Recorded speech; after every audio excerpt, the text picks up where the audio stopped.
Reproductive justice, or RJ, is defined by 3 pillars. Pillar 1, the right to have children. This protects against forced sterilization and eugenics.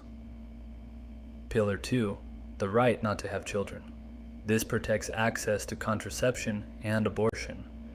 Pillar 3, the right to parent the children you have in safe and sustainable environments. This connects reproductive health to environmental justice, police violence, and economic inequality. RJ argues that choice is a privilege of the wealthy. Justice is about ensuring the conditions that make choice possible for everyone. It shifts the focus from the individual uterus to the community ecosystem. Why did these women reject the mainstream pro-choice movement?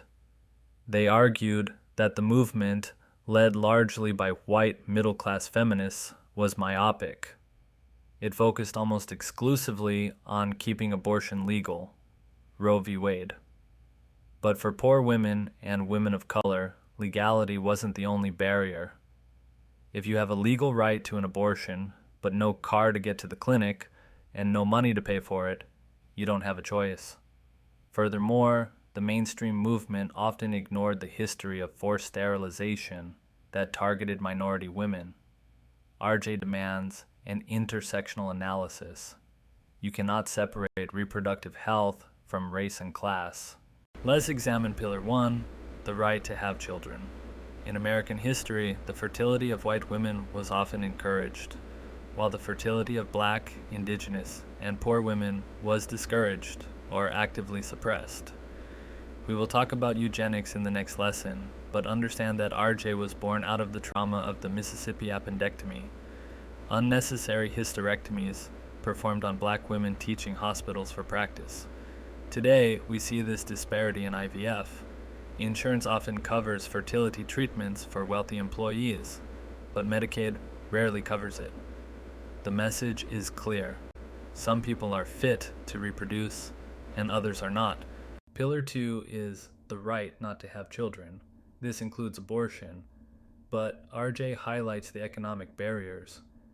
The Hyde Amendment, passed in 1976, bans the use of federal funds, Medicaid, for abortion. This created a 2-tiered system of constitutional rights. If you have private insurance, you can exercise your right. If you are poor and rely on the state, you cannot. RJ argues that a right that depends on your bank account is not a right. It is a commodity. This pillar also covers access to long-acting reversible contraception, LARC. While LARCs are great, RJ activists warn against coercion, pressuring poor women to get IUDs to reduce welfare rolls. Pillar 3 is the most radical, the right to parent in safe environments. This explodes the boundaries of bioethics. It argues that the Flint water crisis was a reproductive justice issue because lead poisoning destroyed the futures of children. It argues that police violence is a reproductive justice issue because mothers cannot safely raise their sons. It connects the clinic to the street. If you save a baby from abortion, but send it home to a house with lead paint and a neighborhood with no grocery store, you have not achieved justice. You have only achieved birth.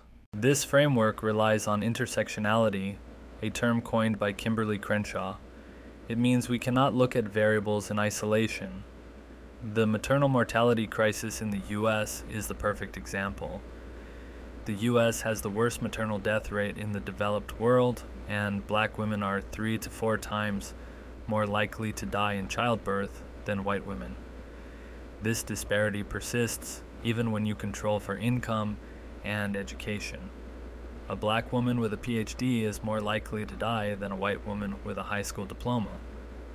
This suggests that the problem is not just poverty, it is the physiological toll of racism, weathering, and bias in the medical system. RJ demands we treat racism as a public health crisis. RJ frames the enemy as reproductive oppression, the control of bodies to achieve state goals. This oppression can be pronatalist, forcing people to have babies like banning abortion, or antinatalist, forcing people to stop, like sterilization. Both strip agency. Governments often treat women's bodies as instruments of demographic policy.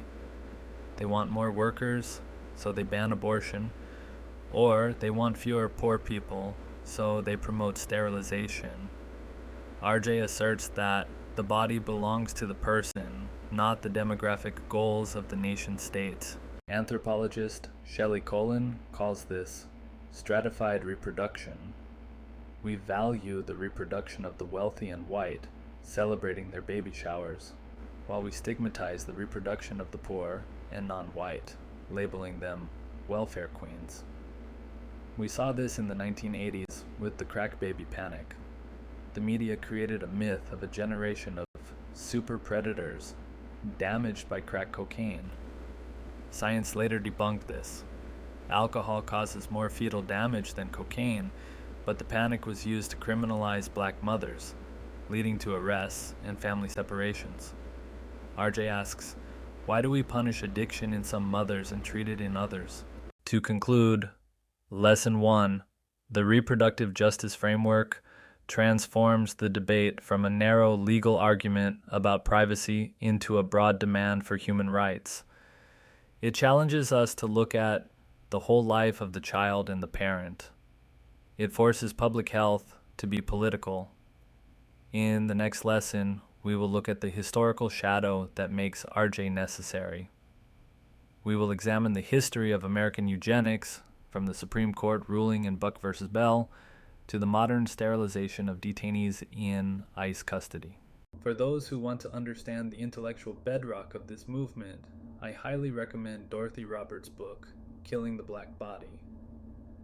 It is the definitive text on the legal history of race and reproduction in America.